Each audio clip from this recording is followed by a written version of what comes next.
Ration card গ্রাহকদের জন্য বিরাট সুখবর এলো খাদ্য দপ্তর থেকে। রেশন কার্ডে দেওয়া হবে বাড়তি রেশন, তবে সব ক্যাটাগরির রেশন কার্ডধারীদের সেটা দেওয়া হবে না। কাদের এই বাড়তি রেশন দেওয়া হবে, কেন এই বাড়তি রেশন দেওয়া হবে, তা জানার জন্য পুরো ভিডিওটি নিখুঁতভাবে দেখুন। আর এই চ্যানেলটিতে নতুন হয়ে থাকলে চ্যানেলটিকে সাবস্ক্রাইব করুন আর পাশে থাকা বেল আইকনটি ক্লিক করে দিন, যাতে আরও যে নতুন ভিডিওগুলো আপলোড করব এই চ্যানেলে, সেই ভিডিওগুলো আপনারা তাড়াতাড়ি পেয়ে যাবেন। আর যারা এই চ্যানেলটিকে সাবস্ক্রাইব করে রেখেছেন তাদেরকে অসংখ্য ধন্যবাদ।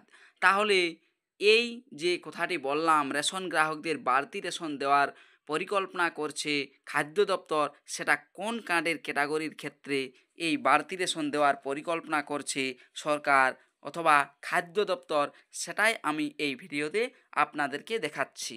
দেখুন, ভিডিওটি শুরু করা যাক। তাহলে একটি প্রতিবেদনে আমি আপনাদেরকে দেখাচ্ছি। রেশন গ্রাহকদের জন্য বাড়ছে খাদ্যশস্যের পরিমাণ, কারা পাবেন? পরিবারে সদস্য সংখ্যা বেশি হলে খাদ্যের চাহিদাও স্বাভাবিকভাবেই বাড়ে। আর সেই বিষয়টি মাথায় রেখেই এবার বড় পরিবারের রেশন গ্রাহকদের জন্য বিশেষ সুবিধা দেওয়া হচ্ছে।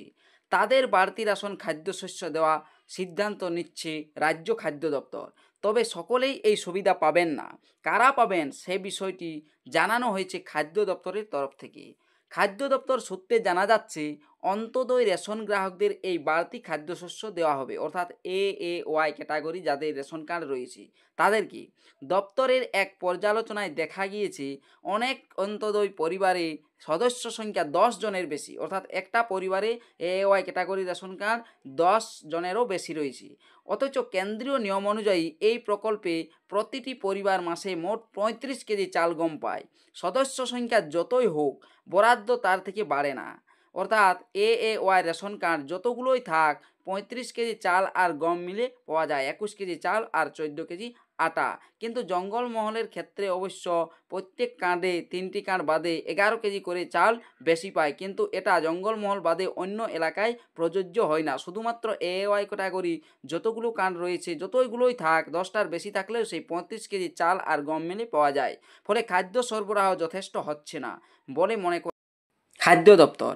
এই সমস্যা মেটাতে দুটি পথ খতিয়ে দেখা হচ্ছে। এক, এমন পরিবারগুলোকে, অর্থাৎ 10 সংখ্যা যাদের ওয়াই ক্যাটাগরি রেশন কার্ড রয়েছে, 2 ভাগে ভাগ করে 2টি আলাদা রেশন কার্ড দেওয়া হতে পারে। অর্থাৎ 10 জনের ওয়াই রেশন কার্ড রয়েছে যে পরিবারগুলোতে, সেই ওয়াই পরিবার রেশন কার্ড 2 ভাগে ভাগ করা হতে পারে। 2, ওই পরিবারে কিছু সদস্যকে অন্য রেশন প্রকল্পে স্থানান্তর করা হতে পারে। এই সংক্রান্ত প্রক্রিয়া এগিয়ে নিয়ে যেতে রিফর্ম সেলকে নির্দেশ দিয়েছে খাদ্য দপ্তর। এছাড়াও আরেকটি দিকেও নজর দিয়েছে দপ্তর। অন্তদয় প্রকল্পে যাদের পরিবারের সদস্য মাত্র 1 জন, অর্থাৎ ওয়াই রেশন কার্ড একজনেরই রয়েছে একটি, এমন 3 লক্ষের বেশি কার্ড বাতিলের প্রক্রিয়া শুরু হয়েছে। একই সঙ্গে রেশন কার্ডের আধার সংযুক্তির, অর্থাৎ কেওয়াইসি ক্ষেত্রে যাতে প্রকৃত গ্রাহকরা বঞ্চিত না হন, সে ব্যাপারেও নির্দেশ দেওয়া হয়েছে।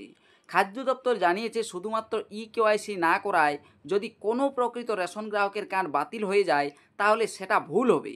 যদি কোনো সমস্যা হয় তাহলে কর্তৃপক্ষকে জানিয়ে দ্রুত তদন্ত করে সমাধান করতে হবে। এই নিয়ম মানতে সব আধিকারিকদের কড়া নির্দেশ দেওয়া হয়েছে খাদ্য দপ্তরের তরফে। এই উদ্যোগকে স্বাগত জানিয়েছেন all India fair price shop dealers ফেডারেশনের সাধারণ সম্পাদক বিশ্বম্ভর বসু। তার বক্তব্য, অনেক প্রবীণ ও অসুস্থ গ্রাহক আছেন যাদের পক্ষে কেওয়াইসি করা কঠিন। তাদের যাতে খাদ্য সামগ্রী পাওয়া বন্ধ না হয় তা নিশ্চিত করাই উচিত। উল্লেখ্য, রাজ্য সরকারের তথ্য অনুযায়ী পশ্চিমবঙ্গের প্রায় 97.37% রেশন গ্রাহকের ইতিমধ্যেও কেওয়াইসি সম্পন্ন হয়েছে। এই নিরিখে দেশের রাজ্যগুলোর মধ্যে প্রথম সারিতে রয়েছে বাংলায়, মানে এই যে কেওয়াইসি সম্পন্ন করা সেটা বাংলায় সব থেকে বেশি করিয়েছে, অর্থাৎ পশ্চিমবঙ্গ। তাহলে বুঝতে পারলেন যে অন্তর্দয় পরিবারের রেশন কার্ড যাদের রয়েছে আর একসঙ্গে 10 সদস্যের পরিবার রয়েছে, তাদেরকে ভাগ করা হবে 5-5, আর না হতুয়া তাদেরকে আলাদা করে বেশি রেশন দেওয়া হবে, কারণ সেই রেশনে তাদের হয় না, সেটাই ভাবেছে সরকার। ভিডিওটি শেষ পর্যন্ত দেখার জন্য অসংখ্য ধন্যবাদ। চ্যানেলে নতুন হয়ে থাকলে চ্যানেলটিকে সাবস্ক্রাইব করে দিবেন আর পাশে থাকা বেল আইকনটি ক্লিক করে দিবেন। আর যারা এই চ্যানেলটিকে সাবস্ক্রাইব করে রেখেছেন তাদেরকে অসংখ্য ধন্যবাদ।